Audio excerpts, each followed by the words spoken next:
Going into the second half, we said, don't diss the fish. Well, Furia said, watch us do just that. They dominate and take the first map there, going up in the series 1-0. And Seth, I mean, look, you and I, we were standing a little bit for our boys, but at the end of the day, you got to keep it a $150. Furia, they look good. No, they do. And I got to say, I feel a little bit lied to because that was a good-looking first half from the side of T1. Debated. But, this is definitely Furia going to be tipping the favor there as far as that round win percentage there because only one round picked up from T1 as they swapped over to that attacking side. Those first couple rounds were they able to put four on the board. It seemed like the coordination was there. It seemed like they really knew how to play it. Unfortunately, that just kind of crumbled just a bit. Yeah, in the second half, the fish certainly got filleted by the side of Furia.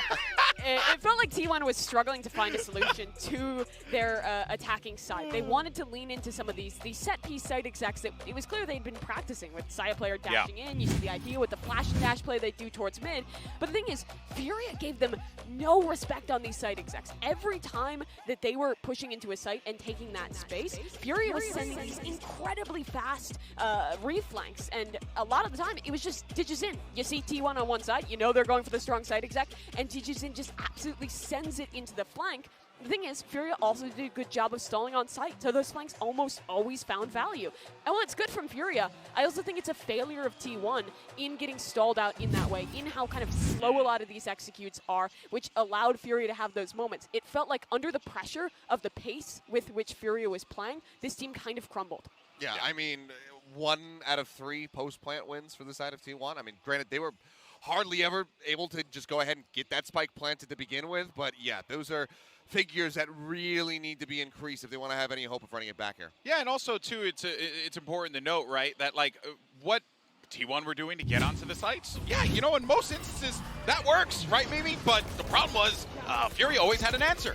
Yeah, I mean, I was hoping for a little bit more, but I think another part that was really shutting down on T1 is when they were going for these side execs. Furia was always flashing through and just storming. It was never, you brought up the stat around retakes, it never felt like it even got to a retake because these pre-takes from Furia were just so good. Yeah, I mean, I'm looking at it right now, retake attempts 2 out of 3 from Furia, so. Yeah, it just goes to show, like, the speed at which they were giving T1 no room to breathe. And I think once you do that, once you take the fish out of water, you know, it really becomes a problem. They're going to have to fix this in map 2. No, they absolutely are. And one of the things that's going to be super important for them is going to be Munchkin. He needs to be able to guide this team to victory. He has been a veteran player. We saw him over on Crazy Raccoon, was always going to international competition with those guys. But right now here, he plays Astra for the very first time. In total, he's only played Smokes now 23 times across his career in Valorant. So it looks like that comfort still isn't there, but he can't afford to have these moments where he's starting to get hazy when the shot calling comes out. Well, let's go ahead, though, and move forward. And even though it was a loss for T1, there were still some high points there, most notably from Carpe in round 4 for a Verizon high-speed moment of the match. And you know, again, we know that the talent, Mimi, is there. You've seen it for yourself. I think you kind of become a little bit of a believer, but obviously you need a little bit more than that when you want to win a game of Valorant. Yeah, I think the individuals on T1 are fantastic. Don't get me wrong. I think the issues we've seen have come down to team coordination. Still, on the individual level, I've been impressed. Carpe, I was a humongous fish doubter heading into this one, and Carpe, in a sink or swim situation, he's swimming. We have to stop. This is it. Enough's enough. We keep making the fish reference. Okay, fine. I mean, yeah, it was a good showing from Carpet to begin. Now we have to see how he's going to be carrying forward. You just change it up. You don't want to go fish? I'll go Carpet. Why not? These guys. Really, you are the really ties worst. the team together. That was a rug, but you get me. All right, well, solid start. It's there. Show me improvement. Let's see some warm-up, shall we? It's our Aim Lab shoot-around. We're jumping into this one with Carpe here. But, you know, this kind of brings us back to the point that we were talking about again, Seth, right? And Mimi, you're so eloquent in that one. Like, the problem is that the aim, the skill is there. The coordination isn't. This team is going to need some time to start to gel. But I can see the thought process is starting to develop for this squad. Sure. I mean, I don't come away from that game and say, wow, this team looks hopeless. Far from it. I think in that first half, they looked quite strong, being able to go 6-6 with how Furia was playing, and especially how they looked in that second half. I think that that's okay, because the expectations for this team, given what we saw from them during the offseason, were set pretty low. So honestly, I think things do widely look improved, for Carpe in particular especially, but you need to see a hell of a lot more, because things really did start falling apart, after that second half of the first half, when they're on that defending side. Yeah, I think to sell some hope, though, we're heading into Icebox's map, number 2 in the series. It is Furia's pick, and don't get me wrong, it's a really strong map for them in history, but this is a map where most teams will end up playing similar compositions. Most teams will end up playing in a similar style. In a way, I think Icebox is the map that is the most standardizing composition, has become the most formulaic, so expect them to have some good prep and hopefully some better coordination here on Icebox. Yeah, the hopium for me right here for T1 is that we have been seeing a lot of these APAC teams come out, drop their map pick in the first one, and then really start running things back as you go into the second map. This is true. There's something in the air, something in the water that just leads that to happen. Maybe that's going to be the case here today. We'll have to just wait and see, though. Prime Gaming Agent Select is up, and of course, Saya player sticking with the Jet. Oh, yeah, we get to see Saya on Jet. We get to see Digizin on Jet, who was absolutely insane on map number 1. Both these teams picked, I almost said standard comps. No Sage on T1, no Harbor, nothing else. This is a composition that requires coordination, requires you on your attack side to be splitting, to be providing pressure to allow that spike to come down.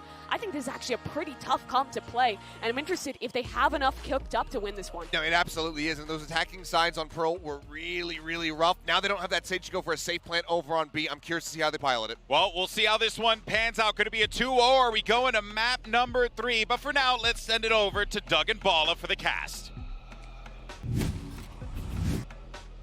Thank you so much, GB. Yeah, Fury have T1 on the ropes. One map to potentially send them home, to clean things up, and to, in a lot of ways, defy some expectations. But I would say, I think you and I were different in our predictions for this series. Yeah, I definitely expected Furia with the experience that they've had. Yeah. They've shown that they aren't going to succumb to pressure of not only the crowd expecting them to do well in this, but at the same time, too, the new roster type of, or the new change type of situation. Seems like upgrades all around. I think for T1, I had the doubts, and everybody had the doubts.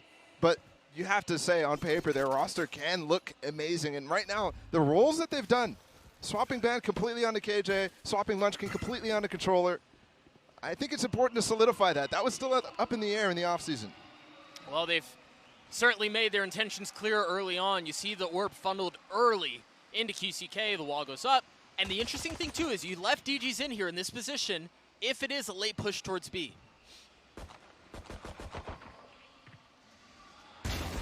And T1 is starting. That's such a good shot from Digizin. And the setup was gorgeous. Just over top of the wall, giving himself a little bit of a sliver of an angle.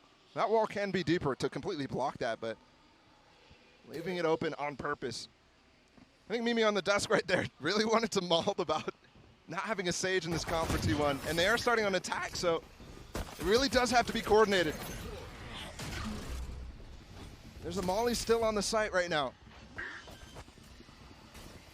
Oh, shock Molly, barely. But Zeta gets off. So that's a lot of time where the rotate is coming in. That's so much time. He has to fight. They might not get this down entirely. Carpe's shots onto MW Zera. Secures one. Fighting screens, I like this idea. Spike's still not planted. Zeta now trying to get it down as Carpe was trying to take some space. Try to buy some cover and provide some safety for the spike to go down. And he pays for it with his life, but the mission was accomplished. But you're only halfway there. Now Saya has to try to keep this thing alive long enough for it to go down, and every single shot goes wide. QCK gets 3 on the round. He had the orb to open things up, and now he's going to get the defuse. He is well on his way to having that res online early. It's tough to find value on defense with the Sage res as a plan, but obviously it's such a big tool. And they seem to care about it enough to intentionally get him that orb early. Sure, yeah. I mean, I think in that case, you're just putting the wall up. You might as well take it. You're under no threat, really, unless Saya like updrafts or something like that. But you have DGs in to hold you there. And I think this is where you're going to start to see some frustration form on the players of T1. You just saw it right there. Because you just couldn't get the plant down. Remember the series that we saw on Icebox from Secret versus Team Liquid? The amount that you could do with a Sova and Viper Molly shot combo. You look at the buys right now, and you think it was T1 who won the round. They have full Spectres, or full Stingers, excuse me, while the rest of Fury still has 3 pistols to work with. That's actually ridiculous. I mean, this is taking a lot of shortcuts. You would think maybe there's 2 rifles, and then the rest are pistols like a Na'Vi does, but yeah, it's just 2 Spectres. a conservative approach nonetheless. And honestly, I kind of like it against what could be a Stinger force, right? You're giving yourself this chance with the 2 Spectres. And they Pistols are really weak, though.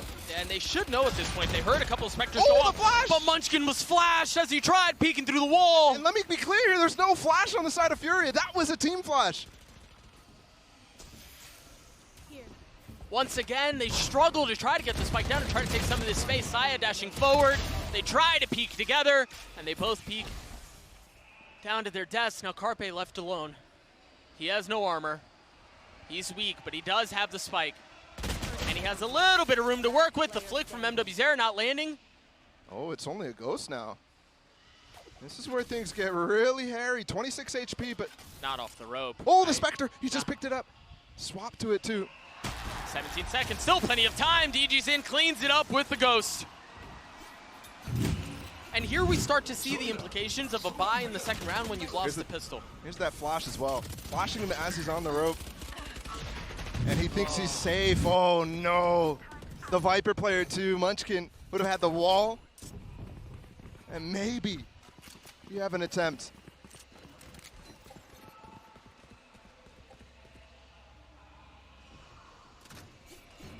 We'll see what the buy looks like for T1. I can't imagine it's very good. This looks like... Okay, I thought for a second there, Digizim might try to float deep on the belt. Instead, he's got the op right now, trained onto Zeta's position. And we saw the 3rd round op for Fury in the last game, too. You see the intention with their buy now. Yep.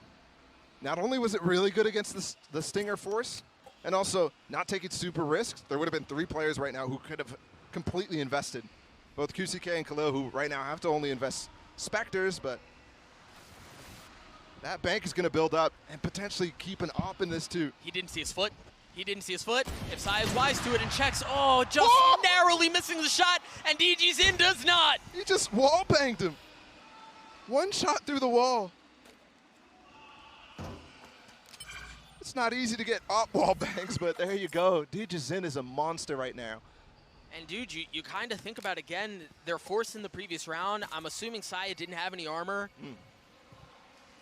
He also just spotted the spike got picked up right now, so it's not going to call a rotate off for Furia. But it is going to give them time, now that there's 30 seconds left, to move over towards it. Digizin still on that angle. He knows A is clear right now. Oh, the orb right now, too. QCK is decayed, though. But risky play. He is bold, man. Peeking through the wall to try to deal with the aggression. The molly missed. That one did not. Van takes a little bit of damage there, and MW's is able to clean it up. See the shock dart for back yellow. Munchkin taking no damage up until that point. And Carpe in an unwinnable, impossible situation. And the bank is rolling. Now they've got this op up, a bunch of rifles too. Can Khalil find, is there even another one? No, there's not.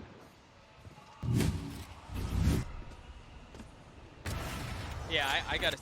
Oh man, I thought we were gonna get the, we may still actually. Oh yeah, the wall bang right here. Yeah. That's free. I didn't realize Sai was trying to wallbang him himself. I mean, cool idea, but Hop in the hands who's of got the Sai bigger player gun? here. And you've got the Hunter Fury for Carpe too. These ops are not going to duel off bat. I think Saya wants to take it too, Digizin, but he's not over towards A. This time he's over towards the top of yellow, and yeah, he misses the shot. Was it shoulder peak? Tough to hit. It's the same angle from pistol. Yeah, I was about to say. Just way deeper. And I wondered here how they chose to go about this. I thought Sai would rotate over to take the fight to DG's in, knowing where he is, but they seem intent on ending A. Just holds pipe the entire time waiting. So his team can cross, and now he'll lead up. This drone is going to find some info. MW's era. That's 3 spotted. He's got ult. That's Zeta too, yeah, he could easily pop that. But he is now getting ready to not only hold mid with QCK, but getting ready to use the ult to deny the plant and hope for a flood from his teammates. T1 is so cautious right now. They're falling both off of B and A. You could see indecisiveness right there from Carpet. Hey, indecisiveness, apprehension, perhaps a little fear. I mean, they haven't spotted the op yet. I know they've gotten up close on towards A, but he could still be anywhere in the back of rafters. That angle has not been cleared. 30 seconds left. Now they know. He just fired off another shot over towards B, so they know he didn't rotate from that beginning early shot. And for the first time in what feels like the entire series, it's actually Fury who are a bit behind on the rotations, but the Under Fury may be enough to delay. Look, 15 seconds left. The spike has now been planted, and it just falls. Oh, Zeta does too. The res is going to bring Mazine back up. 10 seconds left. Now the Hunter's Fury used. Spike's going down. Saya gets it down. DG Zin's left alone in this 1v2. His clutch is going to have to be outrageous. He's got Saya right above him. Carpe spotted. The shots land, but the first ones go a bit too wide, and that buys enough time for Saya to reposition and clean him up.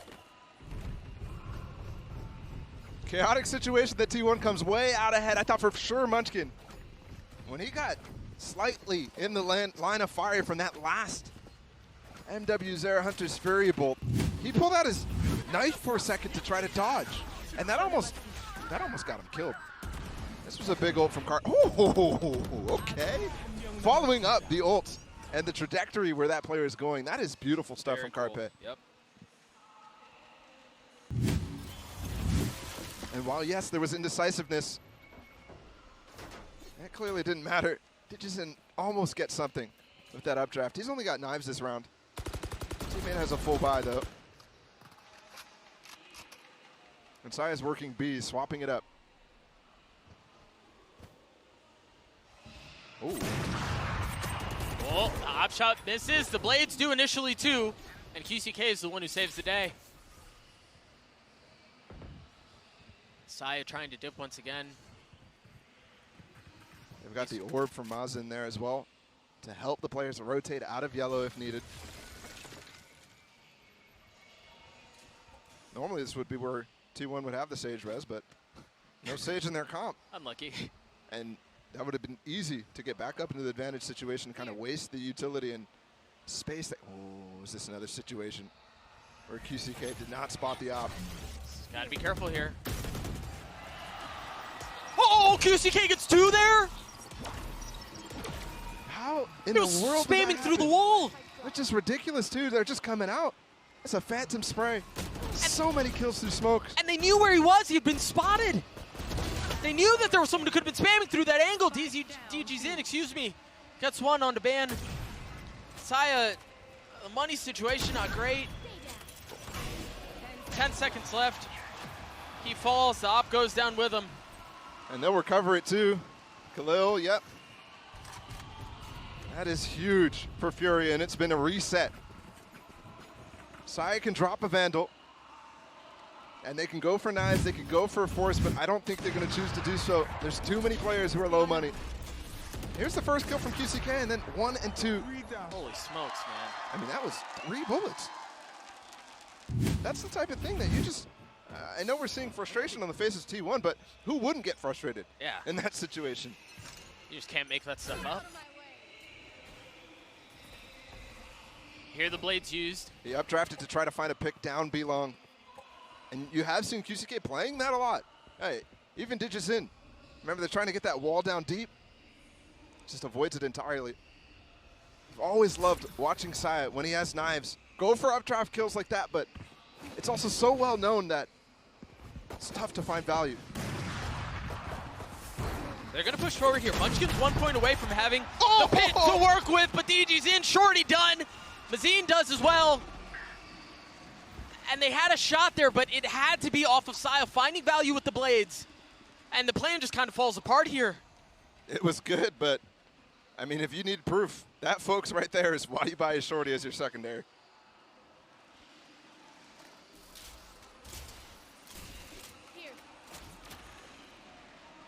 And they know they have space on this A side, Furia, so they're too cautious right now.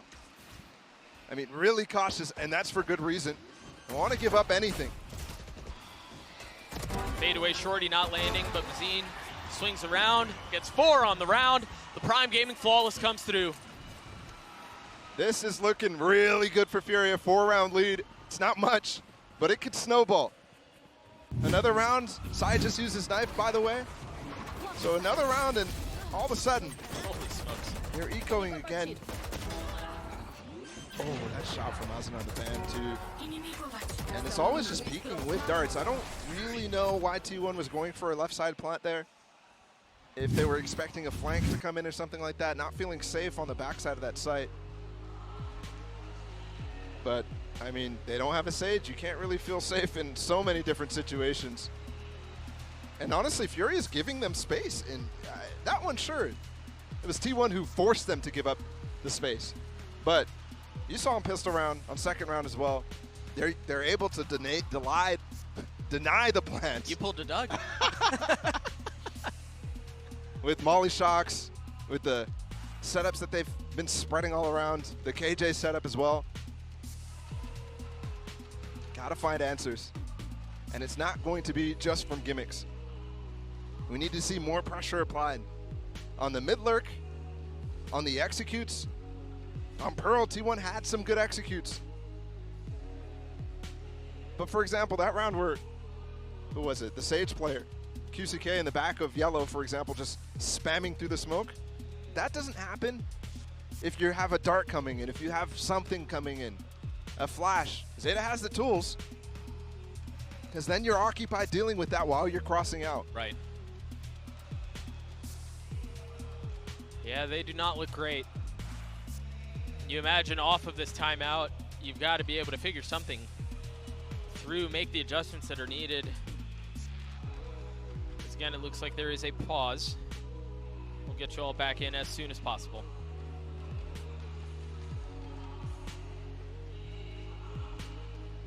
T1 just took the tack, and now we're going to the tech pause.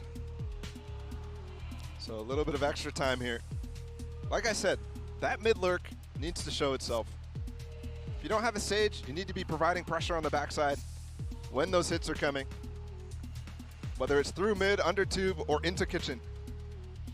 It's not been seen a single time. Very quickly, folks, I am getting an update on what's going on. There is a tech pause because I've just been informed that an exploit was used in one of the rounds. So we're getting info and we're getting it to you as soon as we get it. But it seems like there will be a round that will be removed from the scoreboard as a penalty for the exploit that was used. So again, we're getting you info as we get it. And once I have more, I'll share with you all. But in case you missed it, there has been an exploit that was used in one of these rounds, and the round will be removed from the scoreboard as a penalty for the exploit that was used. Yeah, that could definitely change things.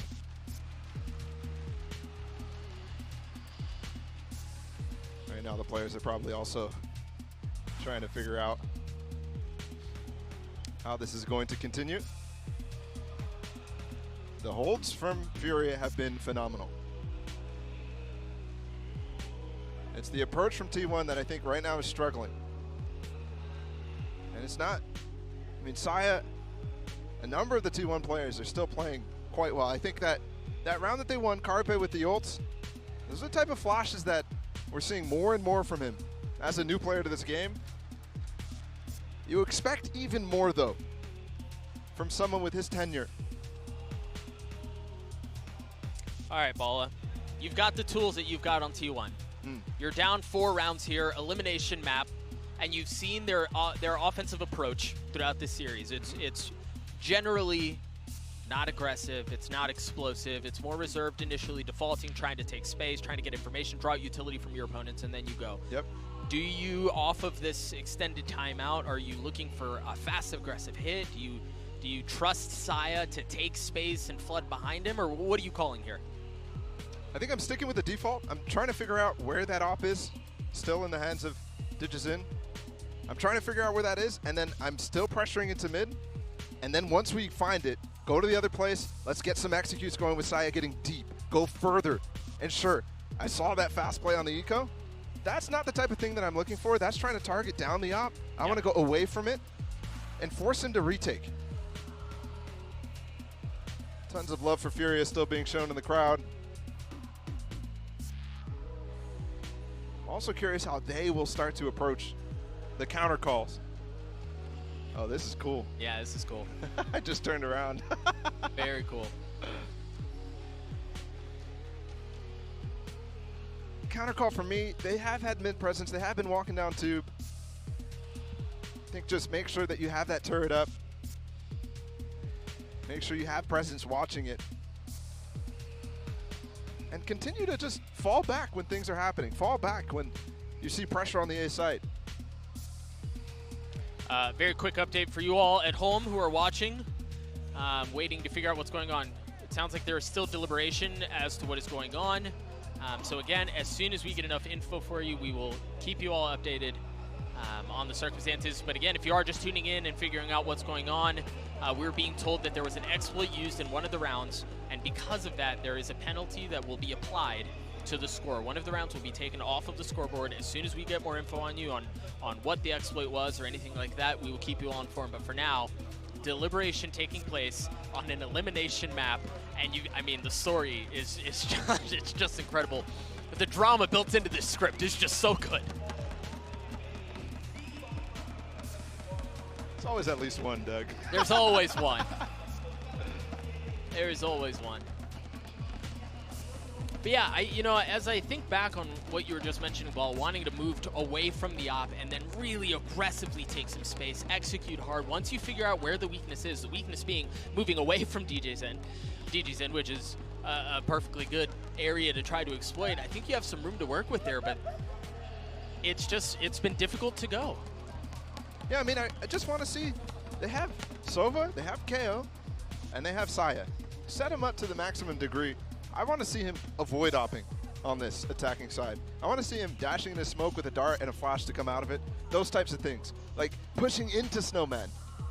And maybe the problem's been stemming from there earlier. I'm not sure, but that's the type of thing I want to see Saya be able to be set up for. And because I know Zeta is such a good initiator player. And we've seen Carpe be able to be in that type of role. That's a good mustache. That was a good mustache right there. You got to point out every single one, I appreciate it. Yeah, man. Folks, I have some updates. I have some news. For all of you who have been waiting, I am being told that an illegal Killjoy Molly was placed by Furia, and it was well within the rulebook, so they knew that it was not a Molly that should have been placed. It was placed anyway. Because of that, a round will be removed from Furia's score. So we're going to get you all back into action. The score is 1-4 in favor of Furia. A round will be taken away from Furia because of an exploit. A Killjoy Molly was used where it should not have been used, and that is the reason for the penalty. I lied to you. I lied to you.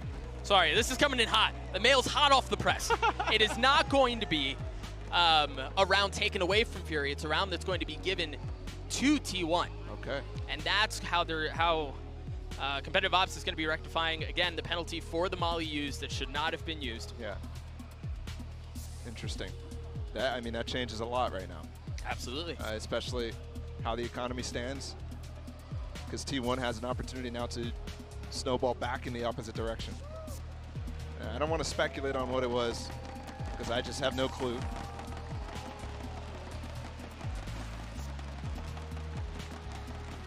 Yeah, we'll see if we can, perhaps get some info on what the Molly exactly was. But either way, the result is the score is now 5-2, still in favor of Furia, but a round was given to T1 because of the Molly exploit. Yeah, usually there's invisible mollies, right, that you can't see. Those are the type of things. Sometimes unbreakable ones. Right. Those are the types of bugs that you try to avoid. But either way, I have no clue where it's going to be on the map, that sort of thing. So. Right. Either way, huge thanks to everyone who's working behind the scenes to get this figured out and back into action as soon as possible. The information is coming in as we get it, and we're funneling it to you all at home right on time. That's a dope tattoo. But again, 5-2 score now. Still in favor of Furia, but you mentioned, Bala, how this does provide some room for T1 to work. Economy, we'll take a look at it. It's been a little while, so at this point I've forgotten what the economy is. Yeah. But there is, again, in a single elimination tournament, backs against the ropes, that one round can make a huge difference. Yeah.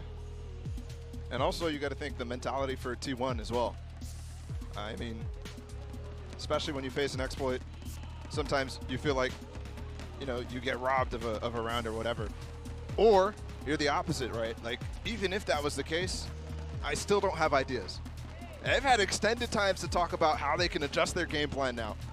So you definitely expect something else coming out. And, you know, I did see for Saya, I know he's not the IGL on this team, but he is a leadership figure.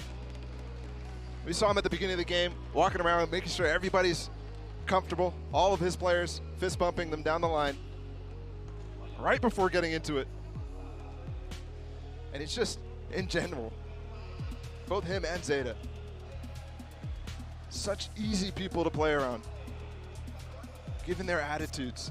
I mean, easy players to be fans of, too. Of course, yeah. All right, folks.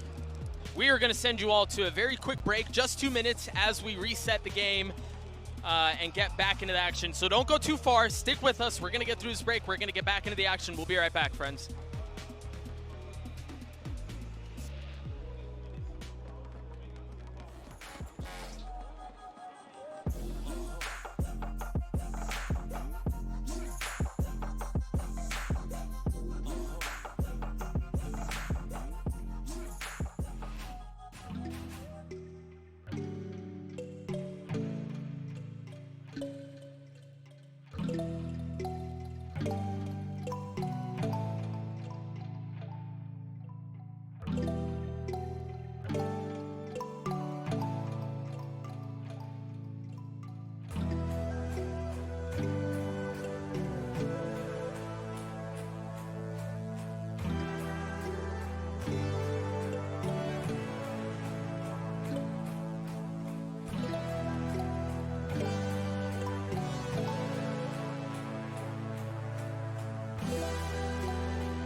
Welcome back, friends. Again, we have gotten through the break. I believe we have the game reset, and we should be getting back into the action.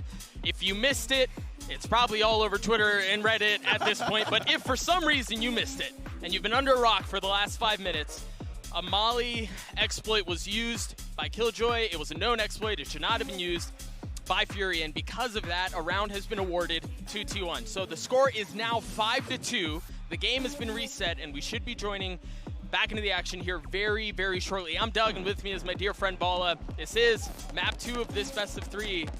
And I mean, the lead that Fury has right now, even through this nonsense that they kind of brought upon themselves, they look good. Yeah, they really do. I mean, there's so many instances of them just dominating on retakes, on holds, on sprays through smoke. Over and over and over, you're seeing the caliber that Fury is bringing towards this competition. And T1 needs to find an answer. They need to find one fast.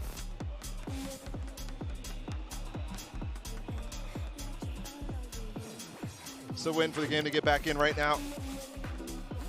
And I've been talking about so many different little adjustments that T1 can make. So many. Especially about getting back in through mid, getting some lurk pressure, getting those executes happening before you start swinging the sight, and finding ways to get safely down that plant to replace the Sage. It is certainly a unique approach to the map. I'm also really curious about, as much as we've talked about the crowd and how strong they've represented the Furia faithful this lull. Yeah. And once they get info on what it is that's exactly gone on, I'm very curious to see how they react and how they respond. Yes. Momentum has been so heavily in favor of Furia. I mean, look, I'm pretty sure I just heard them receive the news inside of the audience, and there was a slight boo for a second. I saw some thumb downs. I saw those. And I'm telling you, the crowd could very much turn into a massive boon for Furia. You just kind of wonder as we go through something like this, and it's just so uncommon of a situation that you have to consider really every dynamic, right? The crowd, how the players are feeling individually, what's going through their minds with the Molly exploit, the fact that T1 now have just gotten perhaps a second lease on life that they didn't have otherwise. You kind of think, okay, we're just down 3 rounds here now. We can easily 6-6 this, 7-5 this. Yeah, but on the flip side, Furia as well. They've got a chip on their shoulder now. Sure, yeah. We used something that we should have known about? Okay. We don't need that. Right.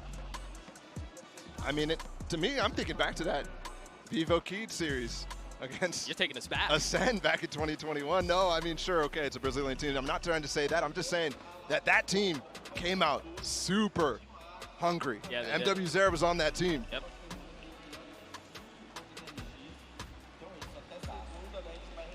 So many nuances at play here. It's just so interesting to see how these players are going to respond.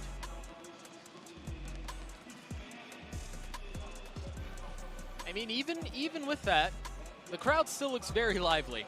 You still have the Thunder Six popping off, so perhaps not. I mean, what else are you going to do right now? Yeah, that's true. That's a very good point. That's a very good point. I feel like this is where signs come into play, right? Crowd signs. We've had a few, man. Remember the MVP sign? Yeah, that's true. Plus, you can't even understand them anyways. That's a good point. That's a very good point. I mean, surely the drawings, right? It's just some smiley faces, some arrows. I mean, we can even get that. So what's going on right now is we are resetting the economy for the game state so that we can get back into the action. Credits are going to be reassigned for each player accordingly, and then we will be off to the races. Yep.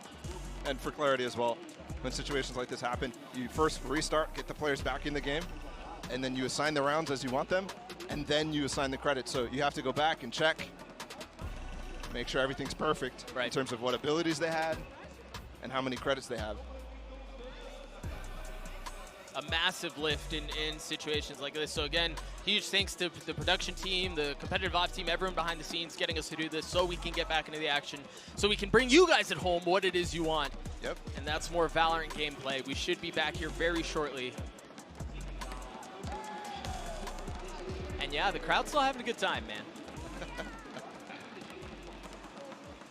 Crowd's still having a very good time.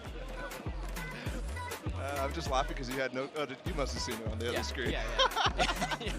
Yeah. Credits being assigned means we're in the final stages as well. We're really close. We're in this with you guys too. Can't wait to see which type of player is going to show up. Right? Are you going to be the team that crumbles because you feel the guilt?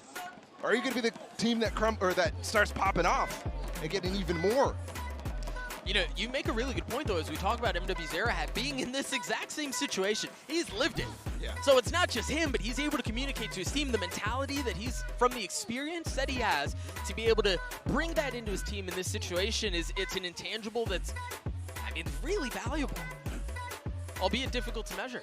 Yeah, absolutely.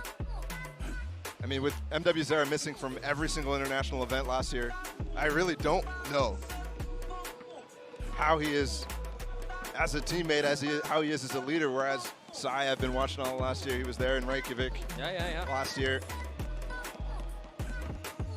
Dang, that's a different heart. No, it's just a heart. How do you do that? I'm used to this one. That one's different. I need notes on how to make that heart.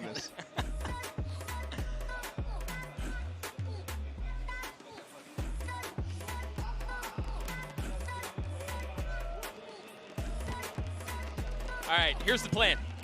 Y'all sick of listening to us Now you're actually going to have to listen to Golden Boy, Achilles, and Mimi. I don't know if I should tell you guys you're welcome or I'm sorry, but either way, that's who you guys are stuck with. So we're going to throw it down to the desk here in just a moment to have them talk about the music, because the music's a bop, right? I seen you, GB. I see the hips moving. He's been dancing. Yeah, you're into it. Take it away.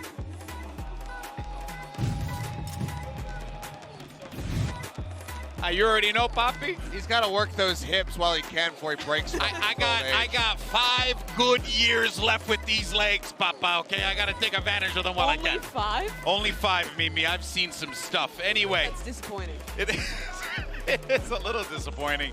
Well, while we have this extended delay, big shout out, by the way, to Doug and Bala for obviously being consummate professionals as always. Our team, of course, is looking to handle this. We'll talk about what we've seen so far, because I think it's worth to break it down here.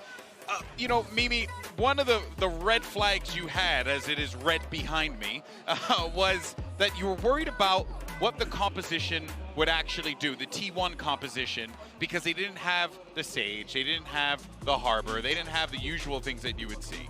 Yeah. And so far, it's been a little hit or miss. Composition, still not a fan. I've not loved what I've seen from T1 on the attacking side thus far. I think they've really struggled to get the plant down without this Sage. I can think of 2 rounds where someone is trying to get that plant down. In one, it was towards the B site. In one, over towards the A site. Both times, Fury did a great job of providing pressure with mollies and shock darts and utility to push the planter off. And then they never had an opportunity to commit to that. I think Fury know their win condition against this composition and are playing well to it, which makes this very difficult for T1 to be able to find much on this attacking side. Yeah, I mean, we've seen even with the Harbors in the mix not having the Sage walls, that Cove is not often enough. So when you take both that and the wall out of the equation, you are so exposed to just getting torn apart as soon as you try to go for these plants. It doesn't really matter if it's the B side. B side, that's the obvious Sage wall plant spot, but we're seeing it utilized over on A Nest as well from time to time when teams do run it, which they often do. So the fact that T1 don't have this is not very good for them. They need as many rounds as they can possibly get once this game does resume, because they have to have a really strong defending side. Yeah, and you can see the limitations as well, because when they have gone for those A-side executes, you can see that their idea is that they want to fight deep and keep pressuring to provide enough space for the planter to get that spike down. But the issue with that towards A is that the defenders have space that's really hard to fight in holding on the staircase outside of rafters. And you can be lobbing shock darts, mollies, all sorts of utility into stall from that position while being comparatively very, very safe. And once you delay that plant, you can just go in for a fast pre-take, which we talked about on last map. Furia is very good at going for those coordinated fast pre-takes. And speaking of some of this, let's take a look at some of those rounds where they were struggling a little bit, because it has been a tough start for T1. Yeah, here's actually the round in question here, right? Van's going to be, he's going to get down. You think, okay, all's well. Oh, wait, no, he's getting poisoned. And then he's got to, like, run back in, and he ends up getting popped. And that is the problem. You just don't have that added protection. It makes life very difficult to hold this. It does, and you can see that pressure, right? Initially, the mollies get him off, and then Furia just crunches in off of this. In this one, there's pressure from that Hunter's Fury coming in, so Zeta has to get off the spike and try and fight forward with his team. Also doesn't quite work out there. Yeah, I don't know. It's a puzzling one, and I really have to question what the thought process is here. Get the thumbnail. What were they cooking? Maybe they'll show us something magical, but I mean, it's not even like a big surprise pick realistically here in this competition. Yeah. So even if they have some cool strategies, I just don't know if it's going to be anywhere near enough to be able to get back into this. Well, and I think that kind of leads to the issue that we were talking about before in map 1 was the coordination, right? Sure. Mimi, you had a great point. The coordination's going to be important here. Yeah. But there were times as well where I forget which round it was when Saya dives into the backside, tries to put pressure on the Opper, but has no utility to like back him up from his teammates. He's literally just trying to do this on his own with Blade Storm. I remember that round. I think it was, I don't remember the number, it doesn't really matter, but it was where an Opera was holding back yellow. You had 2 players playing there, and then I think Carpe actually had Sova utility, but they wanted to make a contact play to walk up and take that space, and because of that, at some point just off of a timing, Furia swings in and punishes that. I think Furia is doing a really excellent job at punishing some of these plays from T1, but I'm done being a doomer. I'm done glooming on the fact of being like, haha, they don't have Sage. It makes me happy to see a comp without Sage lose. I just didn't know you were such a Sage fan. I had no idea, because you like never offer to play her in ranked ever. Only on Icebox. I'm just the fun police on Icebox. No fun comps allowed. None. I will chime in on that and be a little bit more doomer, I guess. Oh no! Oh. Wait, are you gonna be a doomer for I mean, T1? look, yes, because as Bala pointed out during that cast, you see, again, going back to that coordination, you got, I think it was Ban coming across the rope over on the A side. He's trying to get across. He thinks that he's going to be safe, or maybe it was Munchkin. I don't remember. Either way, he pushes past the Viper wall. He gets instantly flashed, and he gets absolutely murdered. So, yeah. not great. Not even going to end this on a happy note. Come on. Oh, well, look. Go Carpe! We're not here to end things on a happy note. Furia Because looks really good. There's a happy note. the happy note is that we're sending it back over to the casters, and I think we're going to be ready for the game. So, Doug and Bala, take it away. Dance away. I don't know. Do something. They're dancing. Yeah, right. Put him on camera. We're vibing. It has been taken away. Thank you, GB, for giving it so that we can take it away. Yeah, I believe we're back. the power. And that is the good news, right? That is the good feeling. As that we are heading back into things. I'm being told ready checks are happening, so we're so freaking close, man. Oh yeah. We're so close. Let's get back into this, man. I'm hungry for it. I'm sure T1 are hungry for it. I'm sure Fury are hungry for it. Everybody at this point has a chip on their shoulder. And it is still a close series. Pearl was very close. Furia took advantage of that. And we're back into this, guys. Again, the score 5-2. If you missed the break and it looks a little different, there was an exploit. A round has been given to T1. So the score is now 5-2. They have ults they can work with, pretty considerable ones in the Viper Spit and the Lockdown, along with Economy to work with.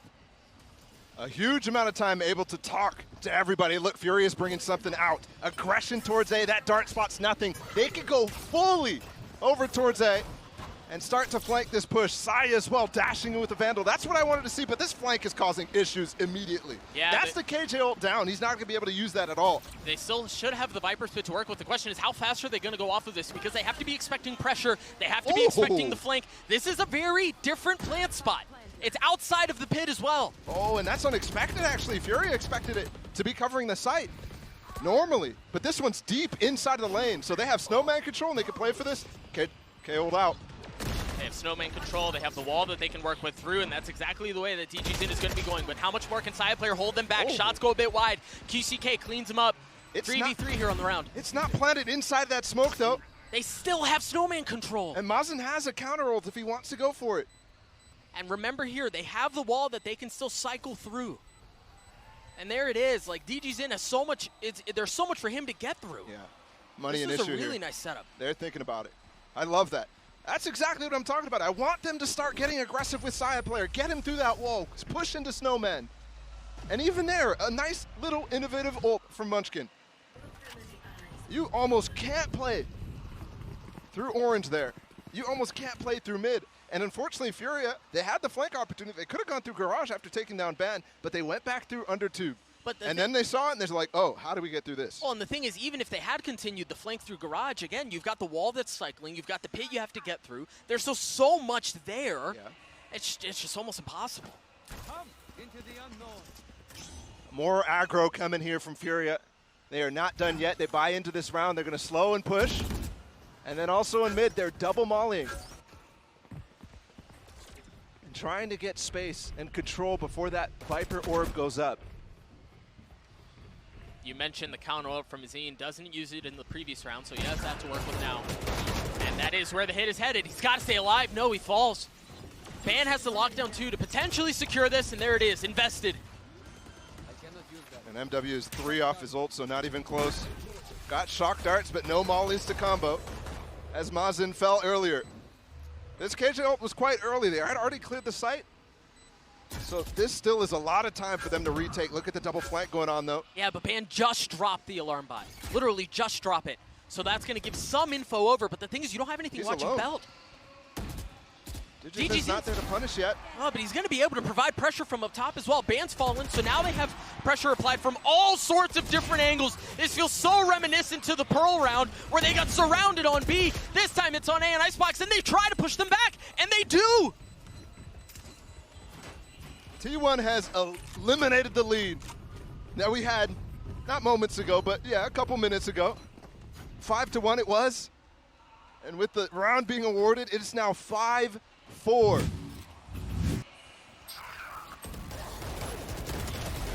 I thought as well with that double flank coming in, they did net themselves 2 kills, but that's a huge round for both Zeta and Carpe.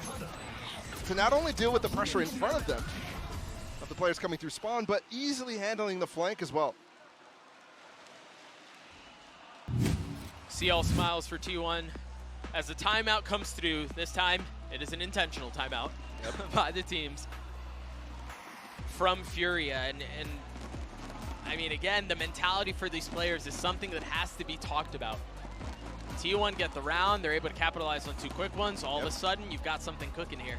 And Furious, both 2 approaches since then have failed, right? The aggression on A got them a kill, but it all fell apart from them, gave up way too much space on B, and T1 immediately pounced on that. And then the secondary one, where they go for a little bit of B aggression and then try to hold on to A. I mean, Mazen did a good job to actually get a kill before trying to fall back, but then he fell.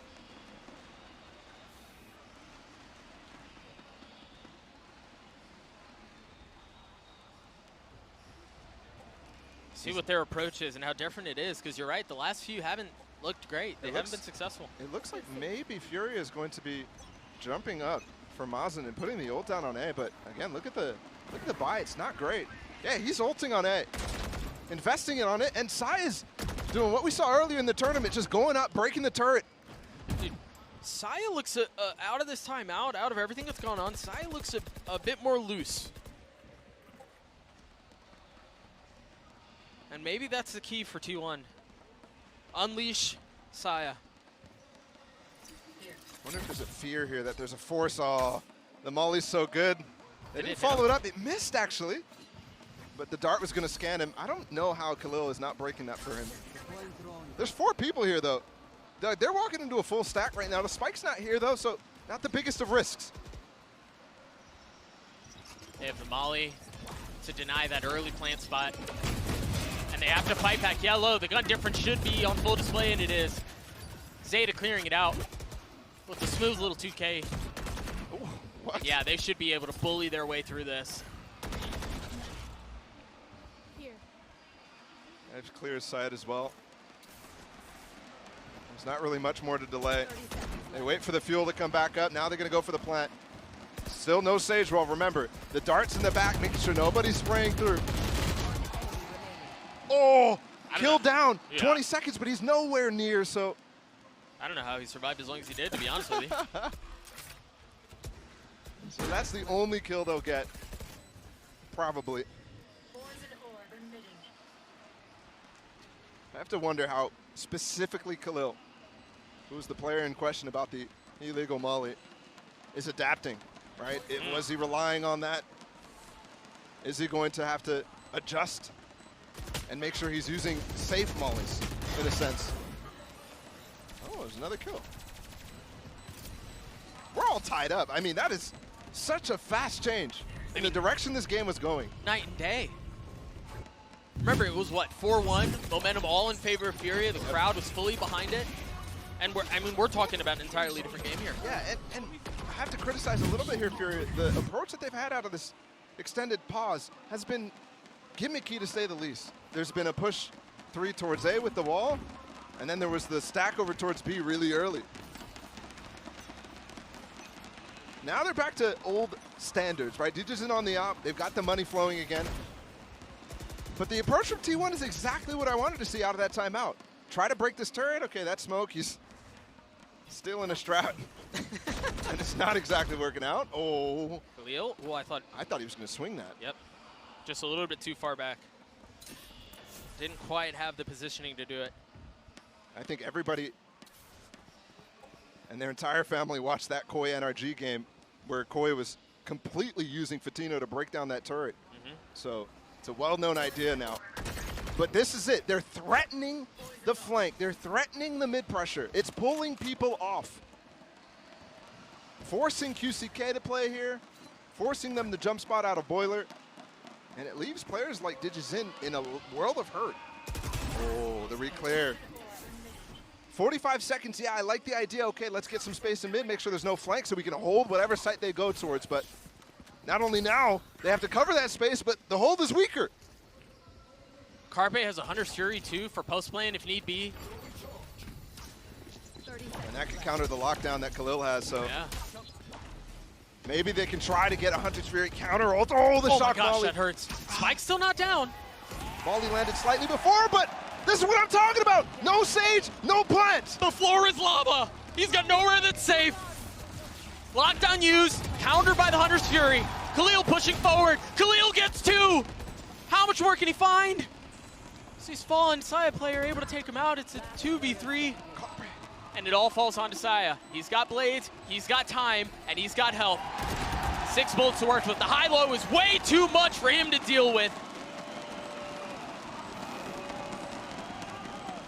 The response from Furia, we will not let you take the lead. And note, it is going back to what worked for them before. Oh, absolutely. You mentioned it, Paula. Out of the break, it was a little different, maybe perhaps gimmicky, as some might say, but this round, they go back to what they know, to what worked for them the entire first half, and who would have thought? It works. And those Shark Molly combos are so difficult with the comp that T1 has trying to get on the site. But I have to say as well, this half right now has fallen completely out of Furia's hands. This is now even, no matter how this goes. Yep. This is now very doable for T1 on a side and a half that is very tough for them as well. Saya goes back to the op and instantly punish. The first head-to-head we really see between Digizin and Saya when they both have ops. And this is what I was saying. Kind of, I wanted T1 to avoid this. Yeah. Because it's too passive. I mean, they're trying to avoid it now, but it's perhaps too late.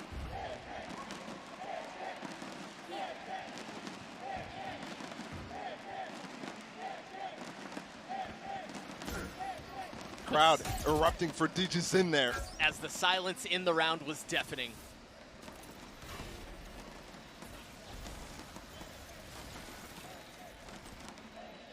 So little tools here. They're going to need to rely on a flash to get through this wall or just wait for it to go out. But don't forget the tools. There wasn't that many ults used for Fury. They still have the Hunter's Fury. And with this drone tag too, it might be impossible to escape. Zeta's tagged. Here it comes.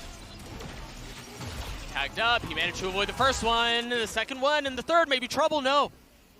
35 seconds. Still shock. Still a molly. DG's still on the opposite side of the map. Carpe goes on the other side, dodges it entirely. Zeta! 3 pushing up that way, and only one falls, but Fury are able to keep him back. The spike's been planted. How did Ben get those 2? Now Munchkin alone in this 1v3.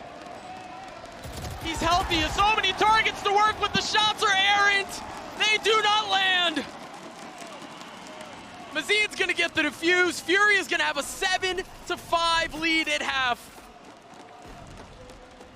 Just relying on what worked at the beginning of the half ends up carrying them through.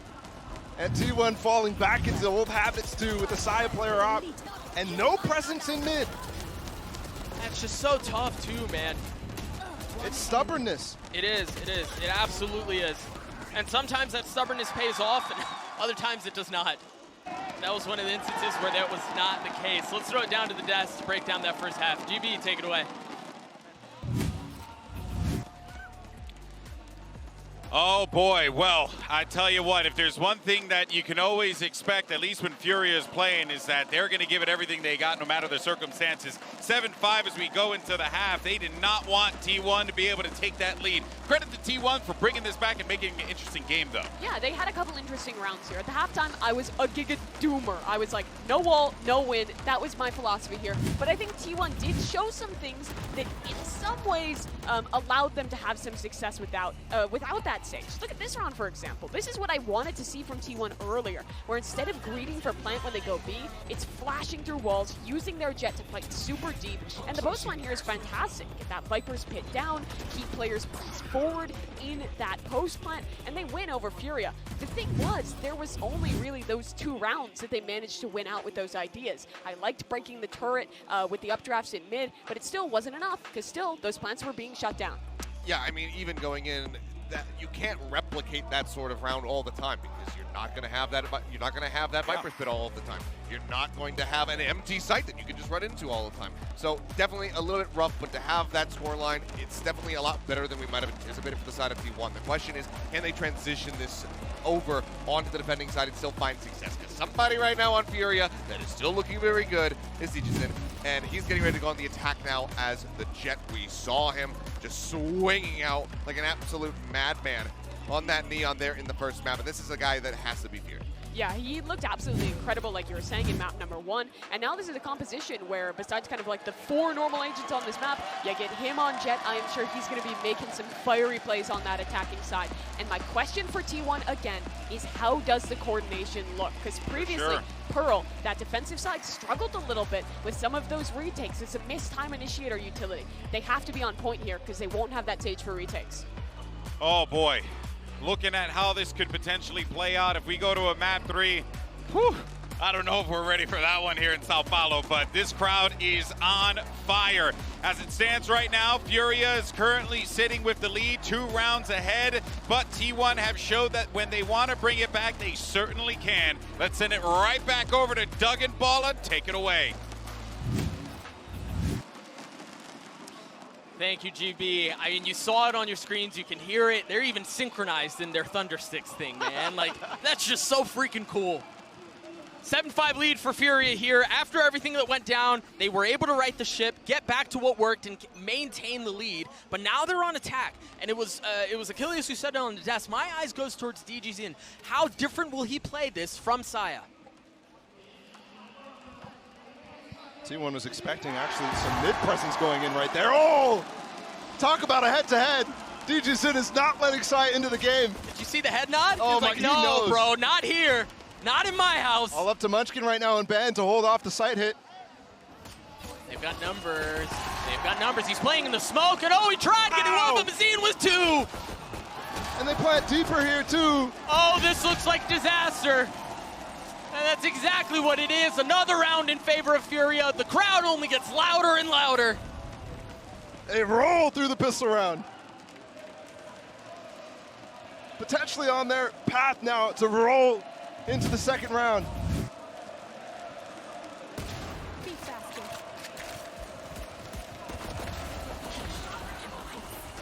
So clean out from the scene. The positioning there is gorgeous. Putting himself in a spot where he can help his team deal with the early hits, and there it is, man. It's like, what are you doing? You play with a little swagger. Confidence is the secret, bro. Oh, updraft as well. He's just in just a ghost. This is the same type of buy we saw. But he's feeling it, bro. He wants to get that third round out potentially. Especially if he gets a 2. I think he needs 2 kills here to get that online. Or just 1 and don't lose any armor. Pushed back yellow, the flash in the faces. Yeah, Munchkin was the one who actually peeked. The molly's gonna hurt, but the swing hurts more. Another shot out as QCK cleans it up. It's just 2 that remain on the side of T1, and that quickly is cut in half. Oh, and he is confident. He's hunting. Yeah, bro. That's a scary thought when you have a player to the caliber of DG Zin's feeling himself, pushing forward, taking these fights aggressively. It's just so difficult to deal with. Taking over the game, too. Yep. And the funny thing is, oh, he didn't keep it. I thought he was going to pick up the Marshall that Sai had and continue on in this. Instead, he goes back and picks up a Spectre. They may not go for the op here. No, no. He had the money, but they choose to go for the Vandal instead, make sure the wealth is a bit better distributed. And this one is so important for T1 to win the anti-bonus. Do not let this lead balloon to 5, because that's where we were headed before the round was awarded. And that was when they looked at their weakest. Looked almost deflated. And you're in danger of fully losing control. Saya aggressive on B, actually gets Mouse in. That's the Viper down.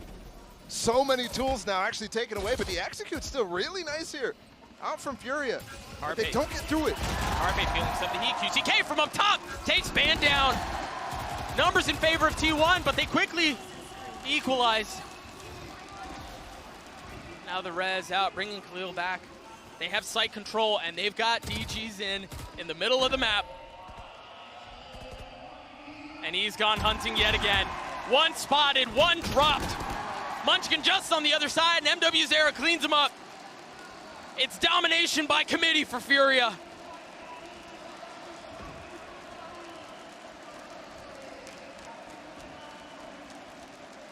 Sai, a player with too much to do and not enough time. At best, you save the Vandal and bring it into the next round. Almost a must at this point. I mean, you've fully lost control of the situation if you're T1 here.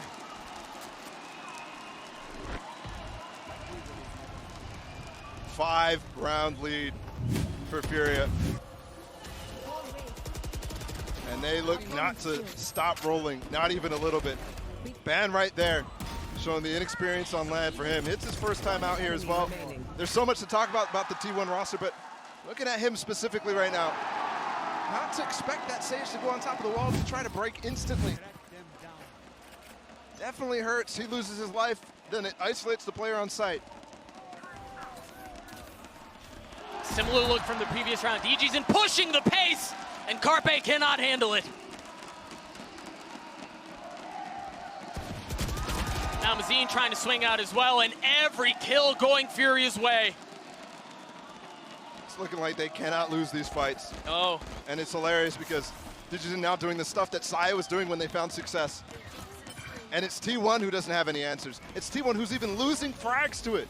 And the funny part is, too, not even breaking the turret because Ban has all his utility elsewhere. Dude, he's not missing. They're planting the spike on A, and they're killing the players who are still on B. And it's not just DGZin who's out there. Look at where Mazine is. I mean, they've got him all sorts of discombobulated. And it's the star left in these situations over and over and over. And he's not able to do anything to help his team. It's just falling all apart around him.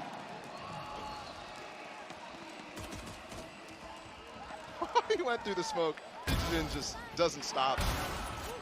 Oh! All right, so Sai, it turns out Sai is still really good at the game.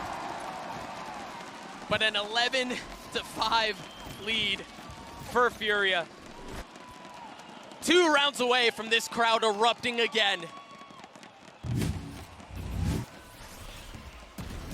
This is just too clean for Digizin. And Mazin, the double flank. I mean, it's not even a flank. That's the first thing that's happening in the round. That's the first thing that T1 needs to bring attention to. And there's just nothing there to try to stop it. Not a molly, not a recon, nothing to try to fight or help. And even in that case, when you're giving it up, give it up. Right. Don't lose bodies to it at the same time. Right. Aggression from T1. They've got the opposite side's hands. He doesn't take the shot. Khalil gets through. I feel like he takes that shot 9 times out of 10. He's backing off as well, even though there's a drone here. They've given it up, all the space. Back to Furia. Zeta has the tools potentially to flash through and peek, but he's not going to go for it. So much hesitation. But they're fully giving up the site. And there's a pit too. Hunter's Fury used. Find Zeta. Zeta's in trouble. Zeta's dead. Pit's down. They've got the pit too, but Carpe trying to hold them back. And they get the plan as well. MW holds the flank. The knife is out. Oh my God, she gets it anyway. Ban continues to struggle, but can T1 snatch it back? A 2v2. They still have to deal with the pit from Mazine. Oh, and he's up high too. This is so difficult, but the call's been made. MW Zera has 2 shot darts to work with. He's on the rope. He's gone aggressive. They're going for the jugular. They smell blood in the water. Out of the pit too. They can fully play this post plans. 2 shocks for MW. And Mazin, they're up in the nest.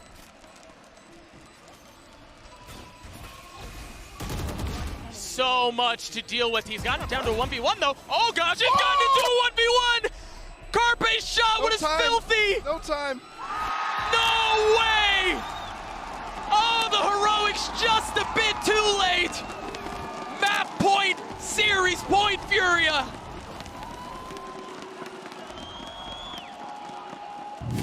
When T1 looked like they had a chance in this game, when T1 looked like they came out of that round being awarded to them with new life, what they didn't expect was Furia to come out in the second half like absolute beasts.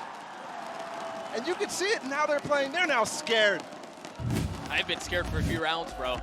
Digizin is a monster.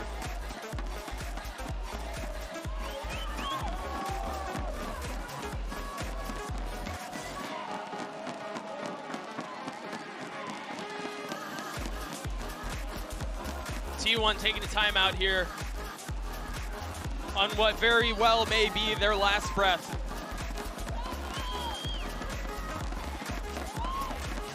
And the crowd right now is the loudest it's been this entire series. I mean, since half, they have not been quiet. They've really had no reason to be quiet. Every round is electric, every round. One round away for bringing the second Brazilian team into the second round. Loud's already made it all the way through the top 4. But 2 out of 3 is very good. I take those odds any day. Yep. For a region. MIBR fell in the first round. Furia now trying to get a little bit of revenge on Pacific.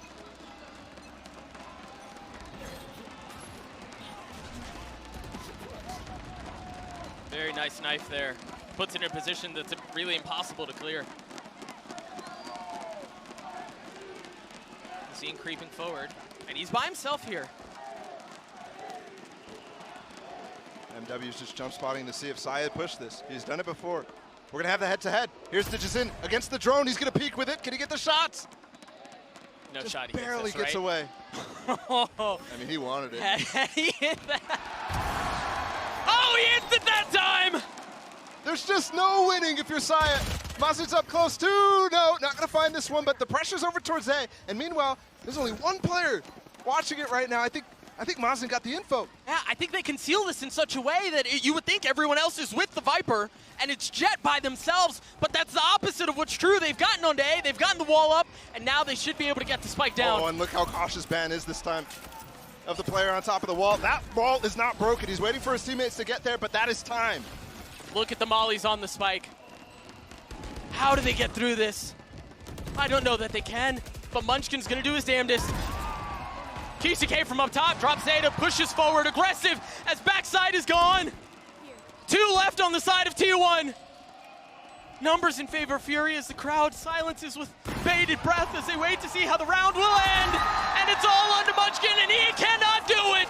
The fury of the Brazilian representatives is too much. Furia take down T1.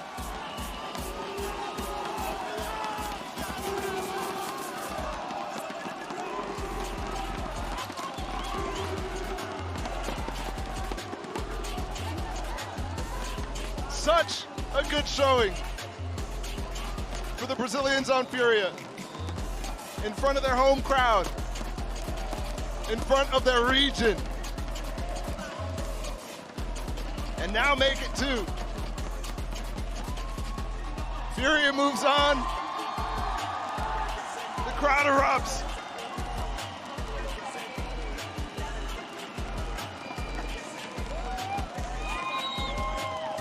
An unfortunate early goodbye to T1. But man, the crowd behind this Furia team is something special to watch. It absolutely is. Moments on T1 here, though. I think coming out of the offseason, I was really worried for their roles and how it was going to work out, given it's a team of Jets. Somewhat solidified, but not convinced about the players who are on the specific ones. Yeah. Ban, for example, looks uncomfortable. He struggled. Munchkin as well, trying to stick to that controller role. Uncomfortable as well. I mean, they're mechanically gifted. You can't take that from them. But there's still a lot to work out for that T1 squad. And meanwhile, for Furia, my goodness. What's funny is DG's in wasn't even the top fragger for Furia. Actually, not even close, too. There was 2 players above him, QCK and Mazin. That MVP conversation is going to be really interesting. When you've got a player that's so electric that can dictate the pace and really take over rounds by himself, and then you've got the supporting cast that's somehow out-fragging him, that's a total package, man. I love, a lot of things. Obviously the firepower, that's probably what's on a lot of people's minds, but MW, a great addition to this team too, and he looks like he's finally coming into the element of playing fully initiator. It's been a long time since he's committed to that role, but I have never been fully convinced. On Pearl, for example, that guy was really, really good at finding opportunities for his teammates. So everything coming together for Furia. take a look at some of these highlights again. Some of these shots were filthy. They really were. And again, I know I mentioned this earlier. It's hard to deny the mechanical skill of the members of T1, but it's just not there, right? It's not cohesive. They're not a unit yet. We saw flashes of it on Pearl. I mean, I'm still really excited. A team that has these players on it, no matter what. Yeah. I'm excited for the future. And still so much time in the season. Saya was insane in some moments, but it's just not enough when Furia is playing and firing on all cylinders and pulling the rotation so well. This is a really, really good map for Furia. Really good series for them too. Super impressive across the board.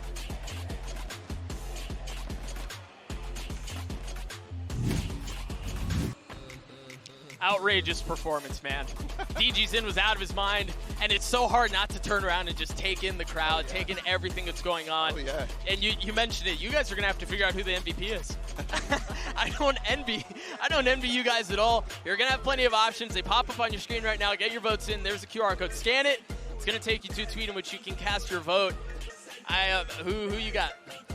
It's tough. I think between DGZin and QCK for me. QCK was still a factor on Pearl. DGZin was the biggest one, though, for sure. I think the way that he was able to stay dynamic with it and find and break timings was awesome. And he really disrupted T1 on that map and, in my opinion, led to that victory. I mean, they were in the lead the entire time, but it felt really good once he really got a beat on the game. But at the same time, QCK on Icebox was a fiend. He's electric, man. He was a fiend. The spray through the wall, everything was really nice. I think this one's going to be close. It should be close. It was a ton of fun to watch. Again, Furia take down T1. They send them home, and Furia advance in front of the home crowd. We're going to throw it to a break. When we return, the desk breaks down the series. We'll be right back.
Up in the hood, no, we ain't had much, but we made something out of nothing. And I remember being at school and I ain't had no lunch, but I made something out of nothing. Me and my brother saved every little dime we had to keep the lights in the water running, but that's okay.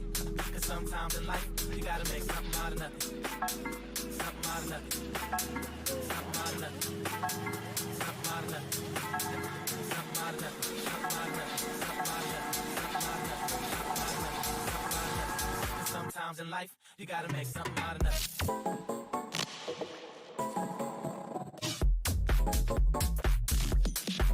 I made something out of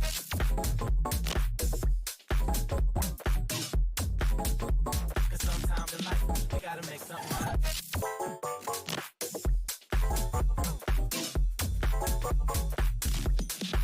I made something out of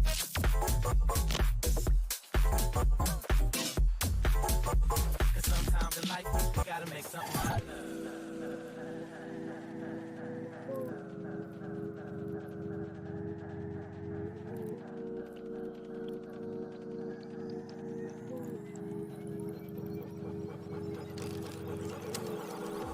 was growing up in the hood, no, we ain't had much, but we made something out of nothing. And I remember being at school and I ain't had no lunch, but I made something out of nothing. Me and my brother saved every little dime we had to keep the lights in the water running, but that's okay.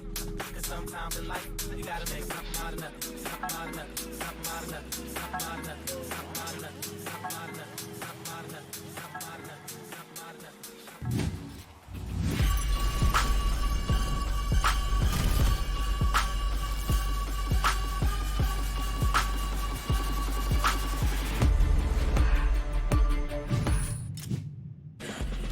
It's the hometown heroes versus the plucky underdogs. What happens in this game is anyone's guess, but one thing is for certain, it is gonna be freaking awesome.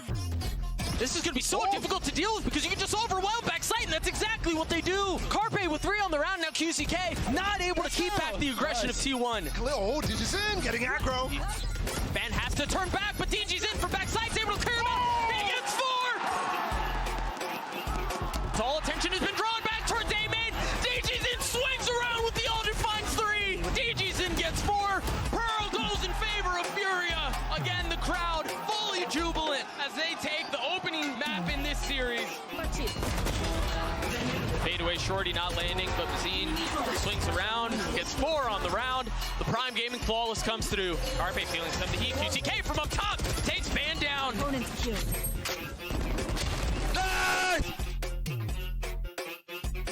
No way! Oh, the heroics just a bit too late. The fury of the Brazilian representatives is too much. Furia take down T1.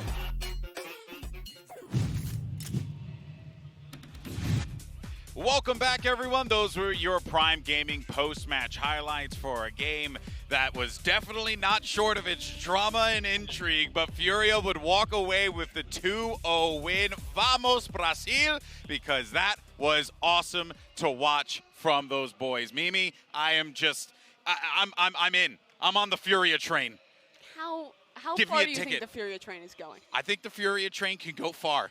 Okay. Yes, they have to deal with Fnatic. I think we should temper expectations. There's going to be a stop at Fnatic Junction. I think we should temper expectations, but we should also say that Furia played a damn good game today. I mean, Yeah. I think that every time T1 gave them a gap, they were exploiting it. I think that they had a good game plan on Icebox. They played well against the No Sage comp, and their individuals were absolutely frying. Digizin was having such a good game across the series. Quick was popping off on Icebox. I mean, it's kind of what we were talking about ahead of time. This team just has so much raw individual talent, and the coordination actually looked quite good as well. Yeah, I mean, like you said, exploiting gaps as soon as they had those come through from T1, which was quite often, as it turned out. Yeah. The comp did really not set itself up for very much success here. Again, I'm still kind of surprised that they ended up finding those 4 rounds on that attacking side, just given that they didn't have the Sage wall. But yeah, it just kind of fell flat from there. Nothing snatched for themselves over on that defending side. Some bright spots, I guess, namely Carpe, but, And we'll talk. We'll dive more into that. Sure. In a moment here. But before the break, though, we actually asked you guys to vote for who you thought was going to be the player of the match. So as always, let's go ahead and check out the results and see where we are and who you guys voted for. And it's Digizin. Man, I am actually Nostradamus. Because when we did this, I was like, What? Digizin What is going to predict. Was that French? No, Nostradamus. I the thought I guy who spoke enough predicted French the to future. Oh, Who is my the guy? you don't know Nostradamus? That's. She doesn't know Nostradamus. She doesn't know the power. We're It moving doesn't- on. It doesn't matter. My point is, You said what too, you Seth? don't have to predict the future to be able to know that Digizin was going to win that. That's why I said what. shattered. No, I'm saying what because you don't have to be a psychic to know that that was Anyways, going to happen. talking about Furia. Yes. Pretty good game out of them. I'm boomed. Move Yes. on. Next well, segment. that Next means segment. that we have to say, and I feel bad for our switcher in the back who's like, what the hell is going on right now? That means we have to say goodbye to T1 because, unfortunately for them, they were not able to secure a map win here. They go out 2-0. But as we had mentioned before, Seth, there were bright spots to this team. For a kid who has played 3 official Valorant matches in his career, you got to give some love to Carpe. Impressive from him. I have nothing but love to give to Carpe over his performance here. And the weird thing is, I have no love to give to basically anybody else. Side player, occasionally some good moments. Carpe, great. The rest of the team, how is Carpe the top performing player on this squad when it is his third match. Everybody else are seasoned veterans. They have played on Knights, on Crazy Raccoon, on Cloud9. I don't understand what world I'm living in. I think this is less of an issue of the individuals and more an issue of the structure and the way that this team has been built up. Sure. And I think if you're going to kind of maybe assign blame, I think part of it is that it doesn't feel like Munchkin's IGLing and mid-running. It doesn't feel like he has the grasp on the team. And that's not completely his fault. It just doesn't feel like if a call is made or if there are calls being made, I'm not sure of the internal dynamics of this team, the reaction isn't quick enough. I think their consistent issue throughout that match was that Furia can play fast when they play against a squad like this. And they did. Sure. The fast retakes, the Neon running behind them for these fast flanks, and T1 really, really struggled to adapt. I think with more time, maybe that's something that they can start to work on, but I'm not going to count the stars in their favor just yet. Still, the talent that we saw was good. All these players, very solid individually. We've seen it in the past. We just have to see it mesh. Yes, I'm going to still keep my eyes on this team. I still believe that they can build up on that cohesion. There's going to be time. Synergies. Yeah. There's some time. But man, I'm desperate to see it now. Unfortunately, I can't. But I am going to be looking forward to seeing Pacific because there's just a bit more time now for them to prepare, for them to continue to work on it. So we'll see how it goes. Yeah. Well, of course, unfortunately, T1 is eliminated, but the day belongs to Furia. So for more on that win, let's actually go ahead and send it over to the stage. We got Sideshow standing by with Coach Carlau for the Verizon post-match interview. Thank you, Golden Boy. Yeah, I'm down here with a veritable giant of the Brazilian scene. It is Furia's Coach Carlau. First of all, thank you for joining me. It must have been crazy seeing your team pop off and take the win in front of a Brazilian crowd here. But the first place I want to start is with the roster change that your team has made coming into this event. You've added MW0 to the team. What does he add, both from a gameplay perspective and from the team environment perspective? Like MW0 adds us more confident style, so he has a personality that he brings us confident. He brings happiness for the day of practice. So MW0 is a good player. He's a good environment team player too.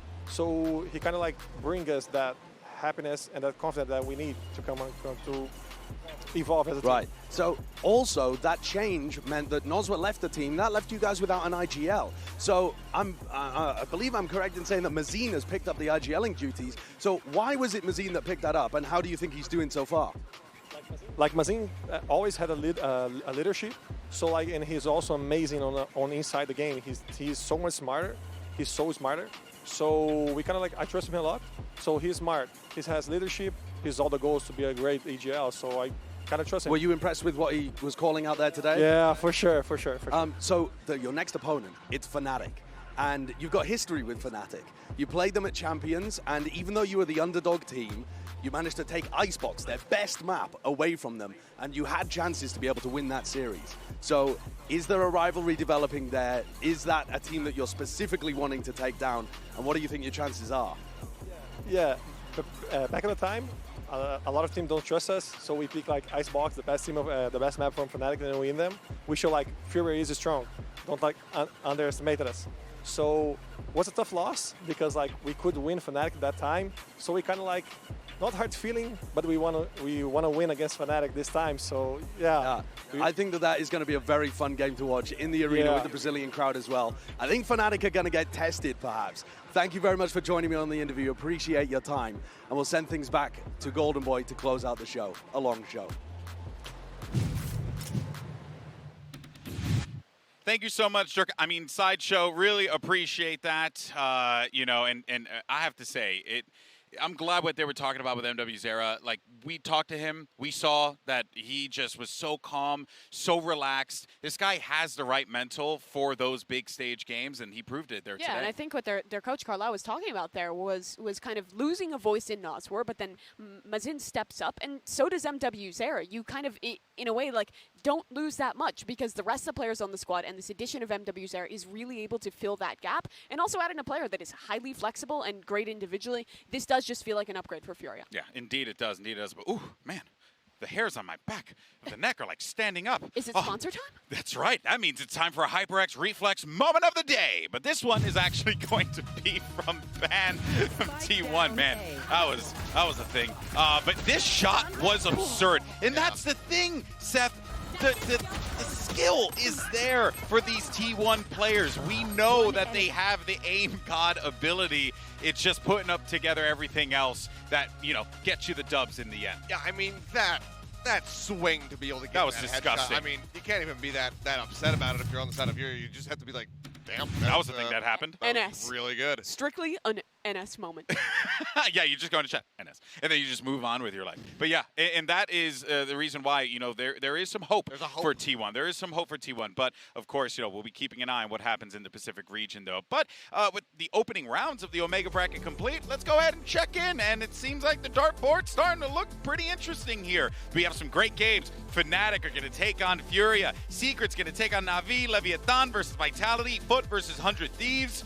There's going to be some banger games, Seth. I certainly hope so. I mean, yeah, I mean, that Na'Vi versus Secret one in particular, I think that should probably be kind of at the top of everyone's list, just given how both those teams did look. And yes, it is going to be tomorrow, so that is absolutely one to check out. Vitality looking pretty decent, going up against Leviathan, who's still looking very scary. So I'm very curious to see how this is going to shake out. Yeah, those games on the other side are going to be good too. We just heard about that kind of little bit of a rivalry between Fnatic and Furia. They get a chance at a rematch there.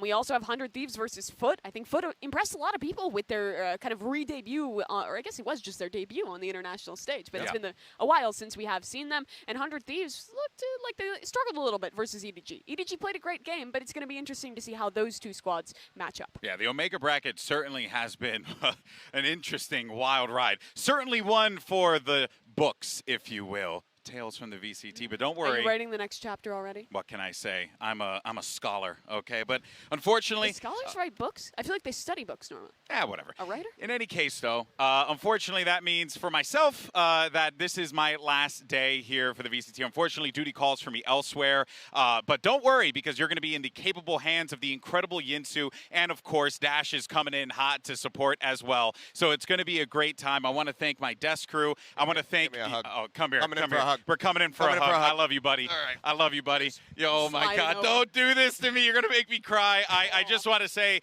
thank you to our incredible production team. This has been a difficult day, and I hope that everyone in the back can hear me. You guys are truly incredible, and I'm so grateful to be able to work with you each and every day. To our awesome fans back at home, thank you so much for sticking with us. This was a wild ride, but it's only going to get better. We'll see you next time right here in São Paulo. Take care, everyone, and I'll see you soon. Peace.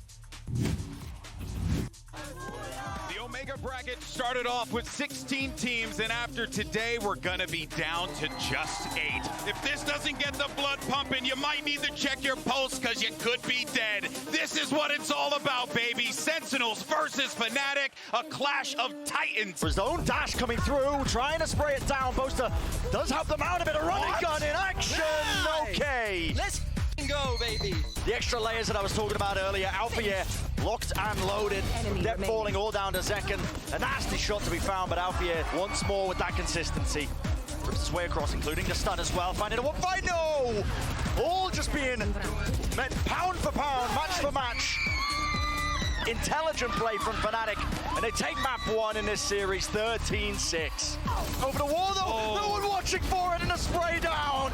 Reset of the aim, Def being the playmaker. This way, that way, Alfie has to be the difference maker, and what a shot to find. And cool, calm, and collected, that is the name of the game. Oh, Alfie as the anchor. Boaster not really being baited out too much, and a shot to the chest will do it just from the Marshal in that moment, cleaning up these players one after another. Nice close. The hopes and dreams ended in a flash as Sentinels are sent home, and the Fnatic super team are looking primed and ready to continue in lock-in. It's the hometown heroes versus the plucky underdogs. What happens in this game is anyone's guess, but one thing is for certain, it is gonna be freaking awesome. This is going to be so difficult to deal with because you can just overwhelm backside, and that's exactly what they do. Carpe with 3 on the round, now QCK not able to keep back the aggression of T1. Oh, DG's in, getting aggro. Fan has to turn back, but DG's in from backside's able to clear him out. He gets 4! All attention has been drawn back towards A-Main. DG's in, swings around with the Aldrin finds 3. DG's in gets 4. Pearl goes in favor of Furia. Again, the crowd fully jubilant as they take the opening map in this series.